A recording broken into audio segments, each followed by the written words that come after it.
Hello everyone, আজকের লেকচারে আমরা স্টাডি করব হচ্ছে ডেল্টা ফাংশনের কিছু এক্সাম্পল এবং ইভেন অড ফাংশন কিভাবে ডিফাইন করা লাগে। তো শুরু করছি ডেল্টা ফাংশনের কিছু অপারেশন দিয়ে। আপনাদের যে ডকুমেন্ট প্রোভাইড করা আছে সেখানে এক্সারসাইজ 1.10 যেটা, সেখানে দেখতে পাবেন কিছু এক্সাম্পল করা আছে ডেল্টা ফাংশনের ইভালুয়েশনের জন্য। তো এটা হচ্ছে প্রথমটা যদি আমরা একটু লক্ষ্য করি, প্রথমটাতে বলেছে যে minus infinity to infinity delta t e to the power minus j j omega t dt, এটা ইকুয়ালস টু ওয়ান। সো এটা কি করে ওয়ান হচ্ছে সেটা আসলে আমাদের বুঝতে হবে। Excuse me. তো আহ, যখন আমরা ইতিমধ্যে জানি যে ইন্টিগ্রেশন মাইনাস ইনফিনিটি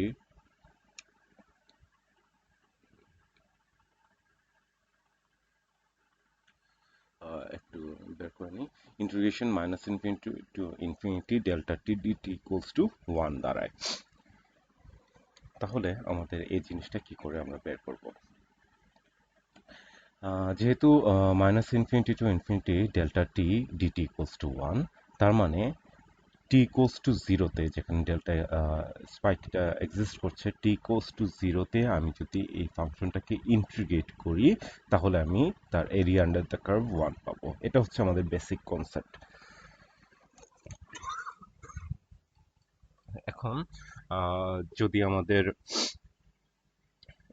অপারেশনটা এরকম হয়, ডেল্টা টি এর সাথে কোনো একটা ফাংশন মাল্টিপ্লাইড ফর্মে আছে which is also the function of t, তাহলে আমরা কিভাবে ইভালুয়েট করব?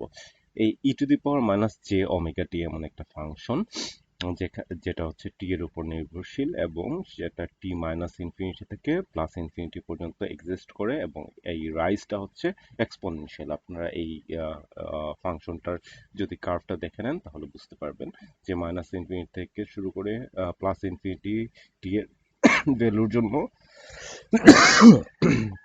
এক্সকিউজ মি এই ফাংশনটা এক্সিস্ট করে, এবং এট টি ইকুয়ালস টু জিরোতে এই ফাংশনের ভ্যালুটা শুধুমাত্র এই ফাংশনের ভ্যালুটা ওয়ান দাঁড়াচ্ছে। তার মানে ফাংশনটা এক্সিস্ট করছে মাইনাস ইনফিনিটি থেকে ইনফিনিটি পর্যন্ত। অন্যদিকে ডেল্টা ফাংশনটা এক্সিস্ট করে শুধুমাত্র টি ইকুয়ালস টু জিরোতে, ডেল্টা টিটা এক্সিস্ট করে শুধুমাত্র টি ইকুয়ালস টু জিরোতে, এবং সেটা একটা স্পাইক। এবং টি জিরো ছাড়া অন্যান্য সকল টি এর ভ্যালুর জন্য এই ফাংশনের ভ্যালুটা হচ্ছে জিরো। তার মানে জিরো দিয়ে যদি আমি এই যে কোনো ফাংশনকে মাল্টিপ্লাই করি না কেন, আমাদের রেজাল্টটা হচ্ছে জিরো পাবো। আর হচ্ছে এবং টি ইকুয়ালস টু জিরোতে এই এখানে একটা হচ্ছে আমরা স্পাইক পাচ্ছি, এবং এই ভ্যালুটা টি ইকুয়ালস টু জিরোতে ওয়ান দাঁড়াচ্ছে। যদি টি ইকুয়ালস টু জিরো আমরা ভ্যালুটাকে হিসেব করে দেখি, তাহলে এট টি ইকুয়ালস টু জিরো আমি যদি ডেল্টাটিকে ইন্টিগ্রেট করি তার ভ্যালু ওয়ান পাবো, আর এটার ভ্যালু অলরেডি ওয়ান এট টি ইকুয়ালস টু জিরো। তার মানে ওয়ান ইন্টু ওয়ান করলে আমরা রেজাল্টটা হচ্ছে ওয়ান পাচ্ছি। সো এটা হচ্ছে এক নম্বর হচ্ছে এ এক্সারসাইজের হচ্ছে সলিউশন। তো এখন আমরা যদি আহ, দুই নম্বর এক্সারসাইজটা একটু স্টাডি করি, সেখানে হচ্ছে ডেল্টা টি প্লাস টু, তার মানে ডেল্টা টি মাইনাস টু আছে। তার মানে ডেল্টা ফাংশনটা টি ইকুয়ালস টু টুতে শিফটেড, রাইট শিফট হয়েছে। That means at T equals two জিরোতে ডেল্টা এক্সিস্ট করছে, বাকি সব জায়গায় হচ্ছে এই ফাংশনের ভ্যালু জিরো। সিমিলারলি এই ফাংশন যেটাই হোক না কেন, এই টি ইকুয়ালস টু টু বাদে বাকি সব জায়গায় এই প্রোডাক্টটা জিরো হয়ে যাবে। তার মানে টি ইকুয়ালস টু টুতে এই ফাংশনটা দাঁড়াচ্ছে cos of pi by two.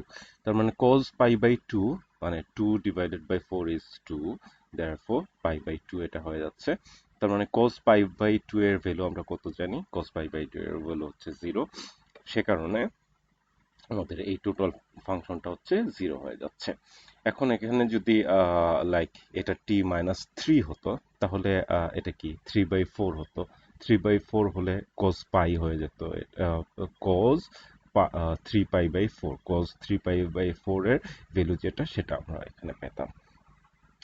Similar case হচ্ছে এখানে delta two minus t, delta two minus t হচ্ছে ডেল্টা টি এর রিভার্স ভার্সন এবং যেটা টু পরিমাণ শিফটেড।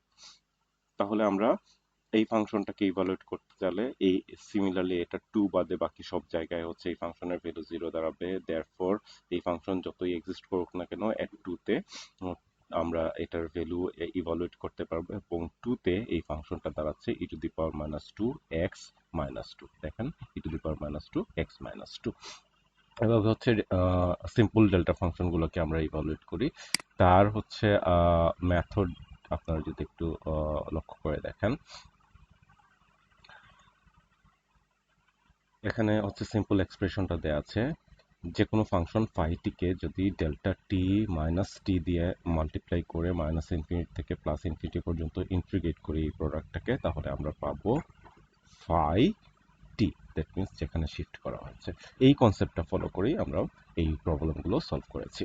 তো এটা গেল হচ্ছে আমাদের ডেল্টা এর বিভিন্ন প্রবলেমের সলভিং, এবং ডেল্টা টি থেকে আমরা ইউটিকেও ডিফাইন করতে পারি। এইটা হচ্ছে তার টেকনিক, আপনারা দেখতে পাবেন। এবার আমরা চলে যাই হচ্ছে ইভেন অড ফাংশনে। ইভেন অড ফাংশন আসলে কি জিনিস? ইভেন অড ফাংশন হচ্ছে ইভেন ফাংশনটার বাই ডেফিনিশন একটা ফাংশনকে আমরা ইভেন ফাংশন বলতে পারি যখন ওই ফাংশনের যে কোনো টি এর ভ্যালুতে আমরা যে জিনিসটা পাই, যে ভ্যালুটা পাই, মাইনাস টি এর জন্য সিমিলার ভ্যালুটা পাই। যেমন কজ, একটা কজ ফাংশন, কজ ফাংশন হচ্ছে একটা ইভেন ফাংশন। আপনারা খেয়াল করে দেখবেন কজের ডান পাশে টি এর যে ভ্যালুর জন্য ফাংশনের ভ্যালু যেটা দাঁড়ায়, বা পাশের টি এর সেই সিমিলার ভ্যালুর জন্য হচ্ছে সেই ভ্যালু দাঁড়ায়। সো কজ কজ ফাংশন হচ্ছে একটা প্রপার ইভেন ফাংশনের হচ্ছে এক্সাম্পল। সিমিলারলি অড ফাংশনটা হচ্ছে সাইন ফাংশন একটা এক্সাম্পল দাঁড়াতে পারে, যেখানে আপনারা খেয়াল করবেন x of t is equals to minus x of minus t. That means আমাদের সাইন ফাংশন, যেমন ধরেন আপনার cos 90 ডিগ্রি, সাইন 90 ডিগ্রিতে সাইনের ভ্যালু কত দাঁড়াচ্ছে, আমরা পাই 1। আর সাইন মাইনাস 90 ডিগ্রিতে সাইনের ফাংশনের ভ্যালুটা হচ্ছে -1। এইভাবে এটা হচ্ছে ইভেন এবং অড ফাংশনের ডেফিনিশন। এখন ইভেন এন্ড অড ফাংশনের কিছু অপারেশন আমরা খেয়াল করে দেখি। ইভেন ফাংশনকে যদি আমরা অড ফাংশন দিয়ে মাল্টিপ্লাই করি, তার রেজাল্ট হিসেবে আমরা অড ফাংশন পাই। অড ফাংশনকে অড ফাংশন দিয়ে মাল্টিপ্লাই করলে রেজাল্ট হচ্ছে ইভেন ফাংশন পাই। ইভেন ফাংশনকে ইভেন ফাংশন দিয়ে মাল্টিপ্লাই করলে আমরা রেজাল্ট হচ্ছে ইভেন ফাংশন পাই। যেমন ধরেন এখানে এই ফাংশনটা দেখতে পাচ্ছেন, এটা ডিফারেন্ট জায়গায় ভ্যালু চেঞ্জ হচ্ছে। 0 এর ডান পাশে ক্যাপিটাল এ এর জন্য এই ফাংশনাল ভ্যালু যেটা, মাইনাস এ এর জন্য ফাংশনাল ভ্যালু কিন্তু সেম। দেখতে পাচ্ছেন দুটো ভ্যালু সেম। দেয়ারফর এই ফাংশনটা হচ্ছে একটা ইভেন ফাংশন। অড ফাংশনটা দেখা যাবে যে প্লাস এ তে টি এর ভ্যালু প্লাস এ তে আমরা যেই ভ্যালুটা পাবো, টি এর ভ্যালু মাইনাস এ তে ঠিক অপোজিট ভ্যালুটা পাচ্ছি, দ্যাট মিন্স নেগেটিভ ভ্যালুটা পাচ্ছি। এটা হচ্ছে অড ফাংশনের এক্সাম্পল। তো একটা যে কোনো ফাংশন এক্সটিকে, যে কোনো সিগন্যাল এক্সটিকে আমরা কিন্তু ইন টার্মস অফ ইভেন এবং অডে রিপ্রেজেন্ট করতে পারি। দ্যাট মিনস আমরা বলতে পারি যে কোনো একটা ফাংশন, কোনো একটা সিগন্যাল, তার মধ্যে ইভেন কম্পোনেন্ট এবং অড কম্পোনেন্ট কিন্তু কম্পোনেন্ট দুটো দিয়েই এক্সপ্রেস করা যায় যে কোনো সিগন্যালকে। সো কোন একটা সিগন্যাল এক্সটি এর ইভেন কম্পোনেন্টকে আমরা ডিফাইন করতে পারি half x of t plus x of minus t, এবং অড কম্পোনেন্টকে ডিফাইন করতে পারি ওই ফাংশনের half into x of t minus x of minus t. এভাবে যে কোনো ফাংশনকে আমরা তার ইভেন এবং অড কম্পোনেন্টে ভাগ করে নিতে পারি। যেমন ধরেন আপনাদেরকে একটা এক্সাম্পল দিই। কোন একটা function x of t equals to আছে, কোন একটা function x of t equals to আছে e to the power minus a t u t. তাহলে এই ফাংশনের ইভেন এন্ড অড কম্পোনেন্ট কি? অড কম্পোনেন্টকে আমরা এক্সপ্রেস করতে পারি x of even t plus x of odd t, এই দুটো এই টার্মটা দিয়ে।